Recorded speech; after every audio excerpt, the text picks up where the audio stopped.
Good evening and welcome to NTD News. I'm Stephanie Cox. Here are today's top stories. The U.S. Navy veteran who was kidnapped by the Taliban in 2020 has finally been released. He was exchanged in a prisoner swap for a senior Taliban member. President Biden's 2024 plans, plus his take on the pandemic and on Taiwan. How some of his remarks depart from what the White House has been saying. A law firm has accused Florida Governor Ron Desantis of breaking criminal laws by flying illegal immigrants to Martha's Vineyard. Among the last of Congress's priorities ahead of the midterms is to change the way electoral votes are tallied. Authors of a new House bill say it's meant to prevent another January 6. Social-emotional learning is being taught in some schools across the U.S. According to one report, the program replaces traditional values and pushes gender ideology.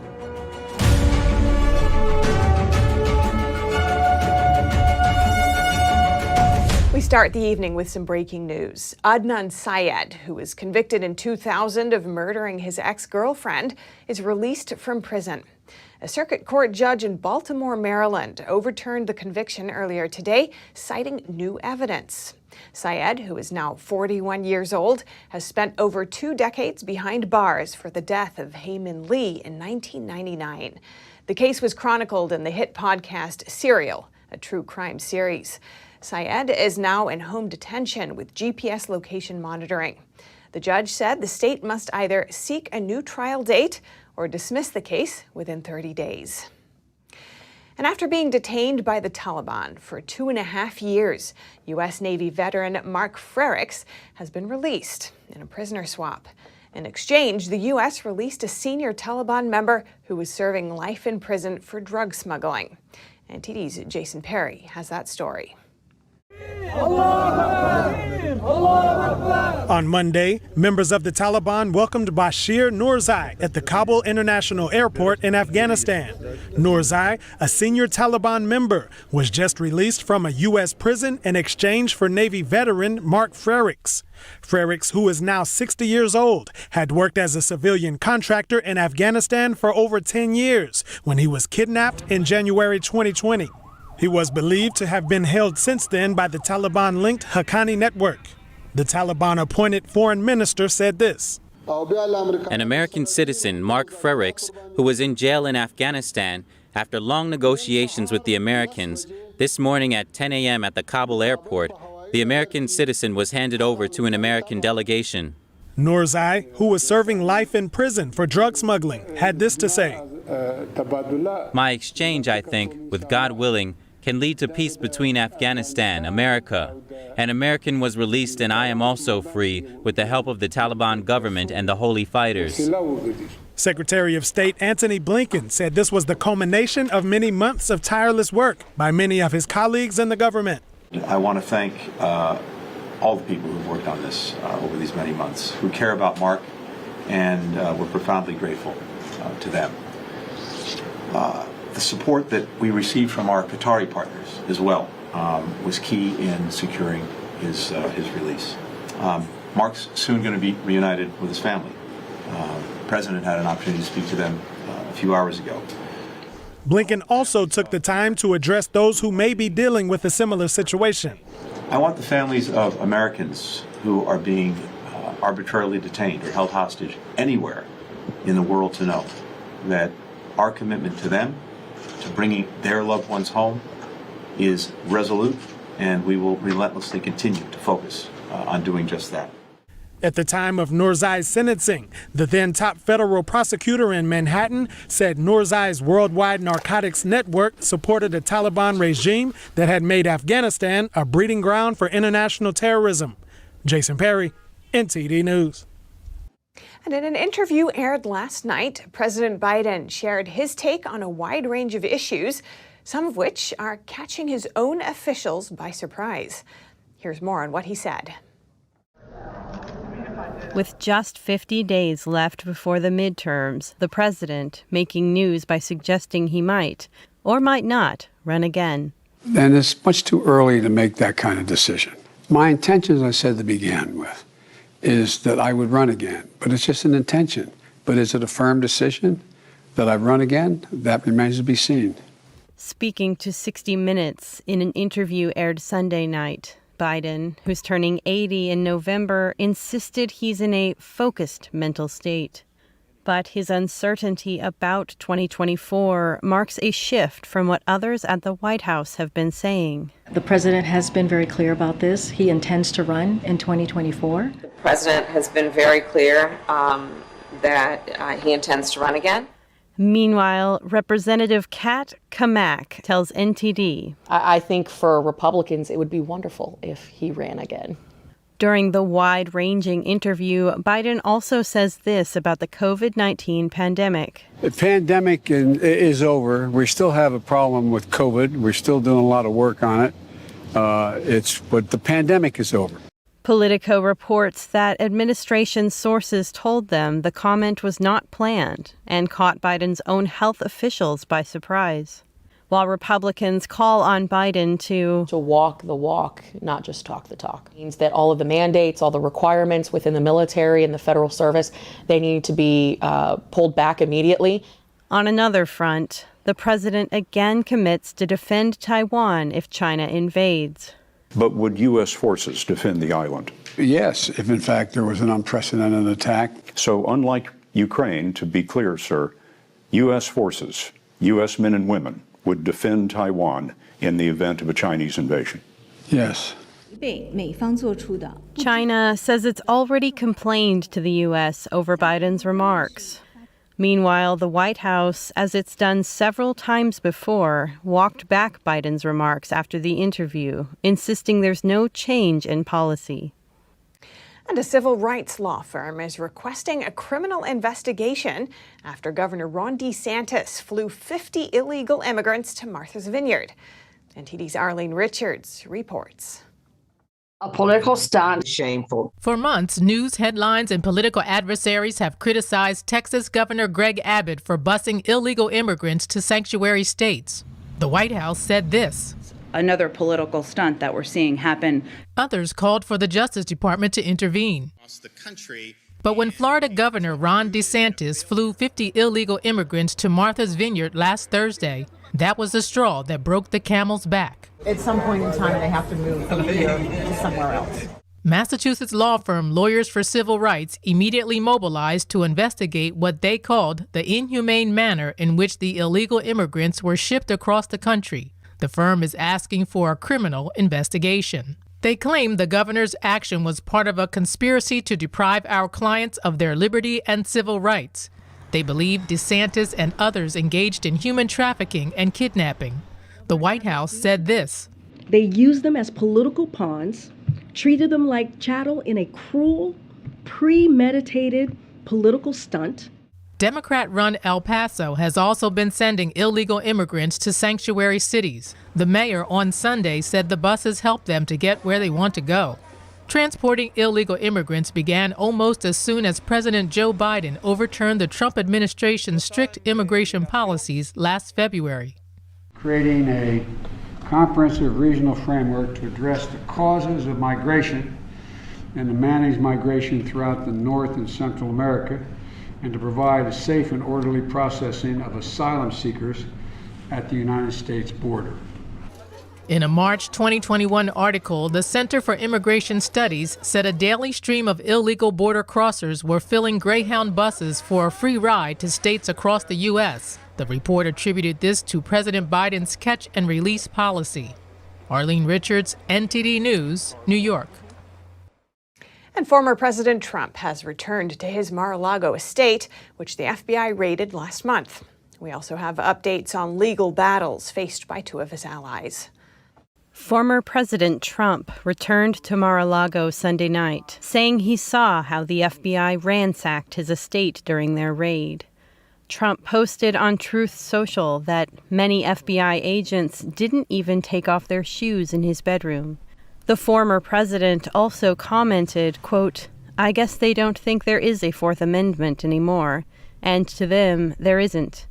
In any event, after what they have done, the place will never be the same." Meanwhile, an ally of Trump is currently on trial. Prosecutors allege that Tom Barrack, who chaired Trump's inauguration committee, acted as a foreign agent for the United Arab Emirates without telling the U.S. government. They allege that Barrack tried to influence Trump's campaign and administration in the interests of the UAE. Jury selection is set to begin on Monday in his trial. And another vocal supporter of Trump, MyPillow CEO Mike Lindell, faces a lawsuit from voting machine company Smartmatic. A district court judge on Monday denied Lindell's motion to dismiss the lawsuit. Smartmatic is accusing Lindell of defamation for promoting his theory that their voting machines had been hacked or rigged during the 2020 presidential election. Reporting by Allison Lee, NTD News. And more election news. Some members of Congress are trying to change the way electoral votes are tallied. The Presidential Election Reform Act will be taken up in the House this week. Representatives say it's meant to prevent another January 6th. NTD's Melina Weisskopf has the details. Congress is nearing the end of its last session ahead of midterms, and among their last priorities is making reforms to the Electoral Count Act. The Senate has already unveiled a bipartisan bill addressing this, and today the House unleashed its own version. Here's what's in it. The goal is to make it harder to overturn a certified presidential election in the future through changing the 1887 Electoral Count Act in the following ways. Reaffirming that the vice president has no authority to reject electoral slates or to delay the count. Narrowing Congress members' authority to object to electoral slates. Objections would require 1/3 of each chamber to be entertained and majority votes to be sustained. Requiring governors to submit, quote, lawful election results to Congress, and if they fail to do so, presidential candidates could sue in federal court. And clarifying in federal law that election rules cannot change after the election has occurred. The bill is authored by two members on the January 6th Select Committee, Democrat Congresswoman Zoe Lofgren and Republican Liz Cheney. The two previewed the bill in a Wall Street Journal op-ed over the weekend entitled, "We have a bill to help prevent another January 6th attack." And it appears that leadership does want to move quickly to get this done. The House Rules Committee will be meeting tomorrow to discuss this bill, and it's possible a floor vote could happen in the coming days. That's according to House Majority Leader Steny Hoyer. Now, since the Senate version is slightly different than the House's version, both versions will need to be reconciled while maintaining enough Republican support in order to get it through both chambers and off to Biden's desk. Reporting in Washington, D.C., Melina Weisskopf, NTD News. Turning to education, some schools across the nation are teaching children SEL, social emotional learning. Our reporter spoke with an education expert to learn more about what this entails. Social emotional learning, or SEL, is said to be designed to foster social and emotional skills and teach kids values and conduct. SEL is trying to give a set of virtues and I think some intangibles to students about tolerance and patience and, again, ideas about right and wrong. Jonathan Butcher is an education expert with the Heritage Foundation. He tells NTD the values SEL teaches can be driven by ideological agendas.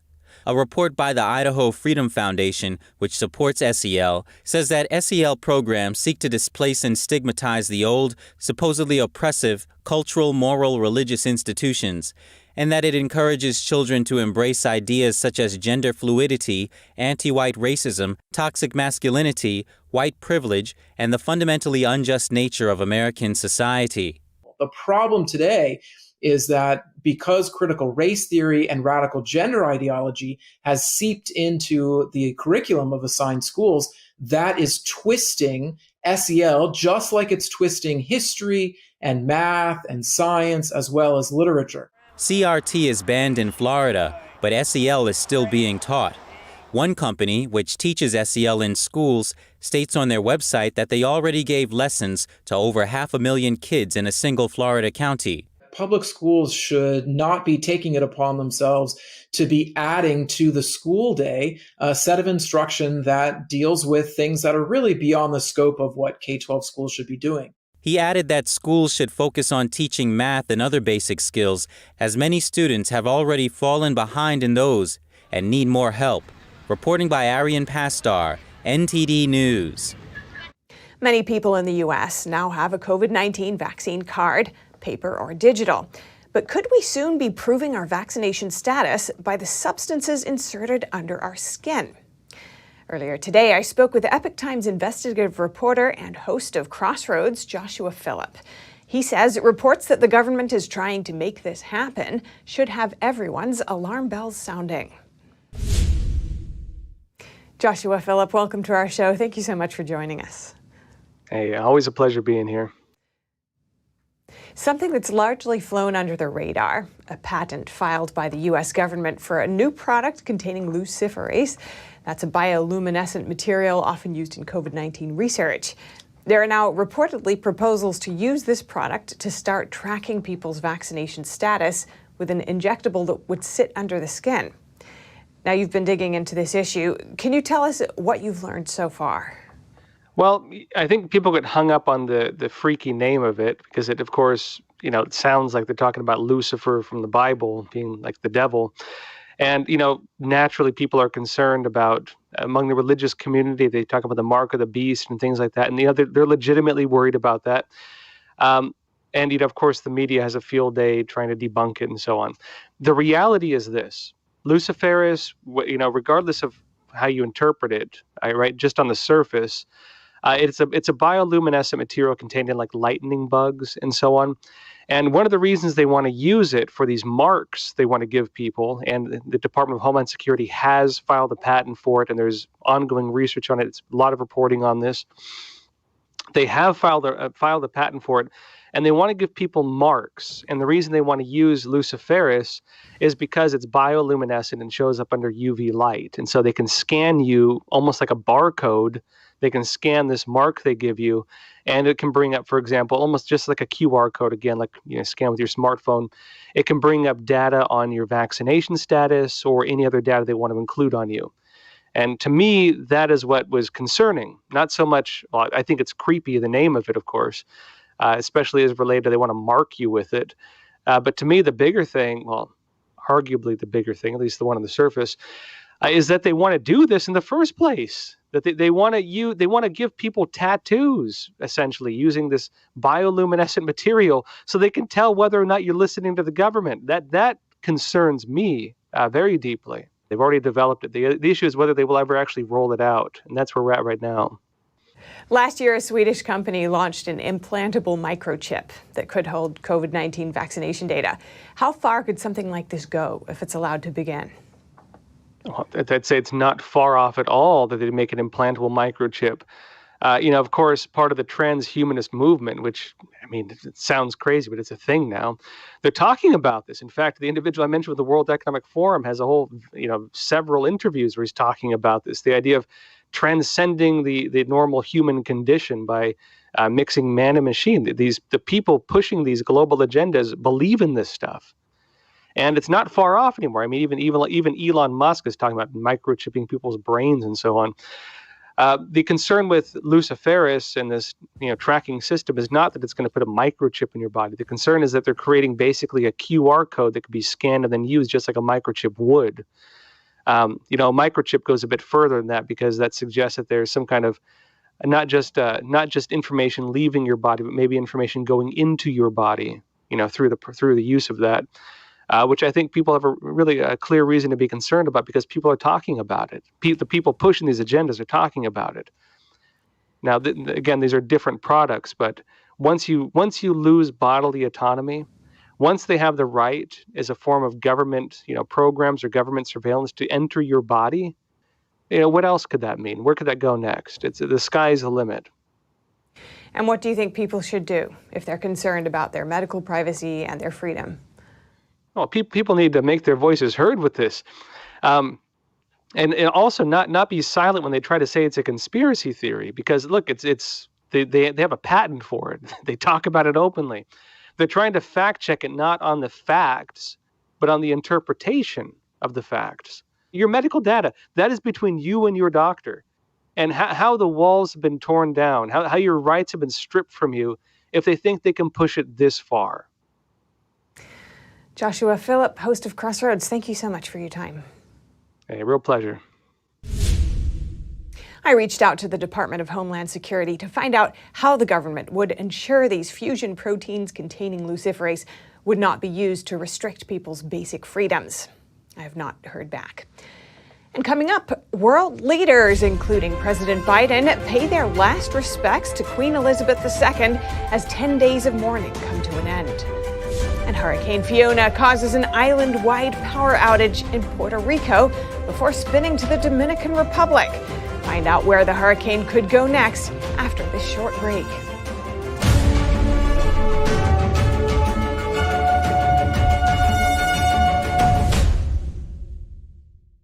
According to ancient Chinese medicine, purslane is considered a medicinal herb and is used to help lower cholesterol, improve vascular functions, and prevent diabetes. Perilla seeds can nourish the lungs and spleen. It is used to treat asthma and improve pulmonary functions. Puritang green vegetable omega-3 is made from purslane and perilla seeds from Hwangmae Mountain in South Korea. It contains over 90% of omega-3, 6, 7, and 9, the highest concentration possible without chemical additives. The soft gel is made of natural seaweed. It is 100% organic and vegan. Both adults and children can take it with peace of mind. Ancient recipes were passed down from heaven to bring prosperity and longevity. Puritang green vegetable omega-3.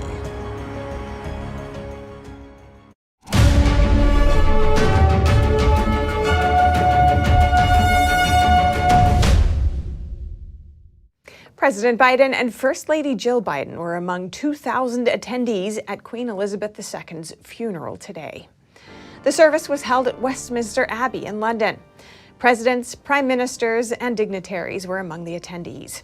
Queen Elizabeth died earlier this month at the age of 96 after ruling for 7 decades. She was Britain's longest-serving monarch.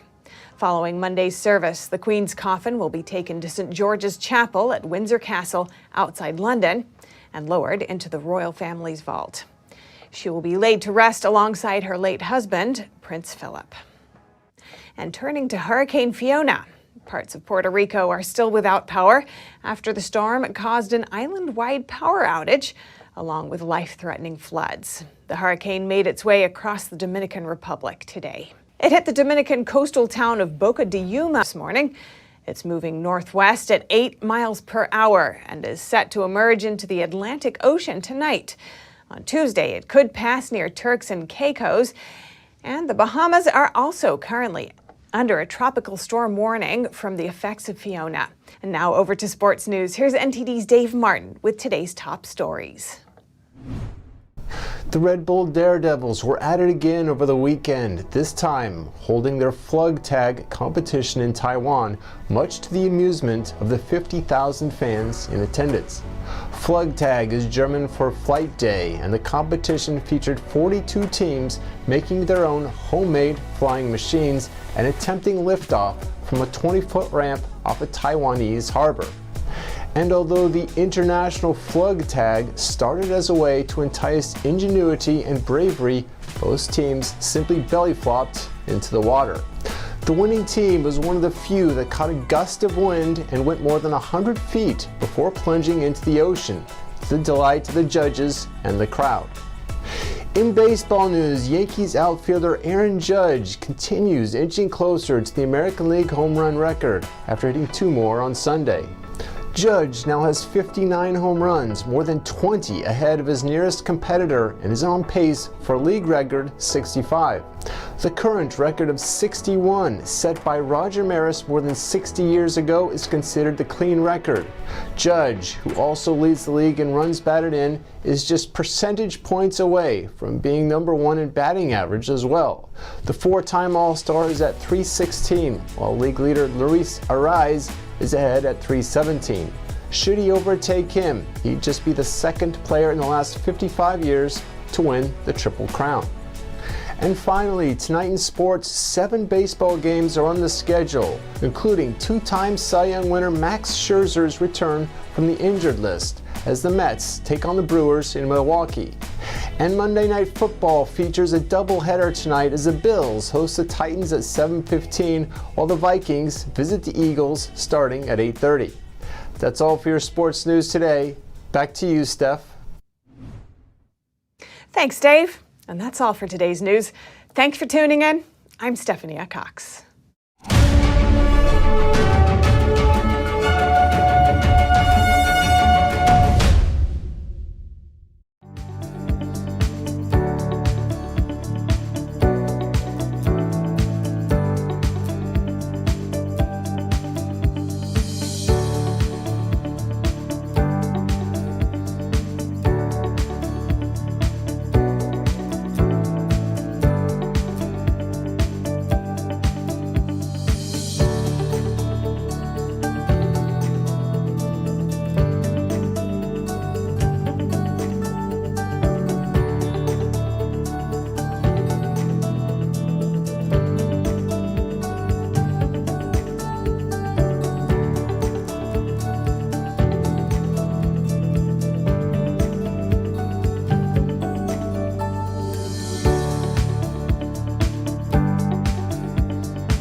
Thanks for watching us on YouTube. Did you know YouTube only keeps selected videos on its platform? So if you want to make sure you get the full picture, just subscribe to our newsletter. Go to newsletter.ntd.com and sign up. It's free.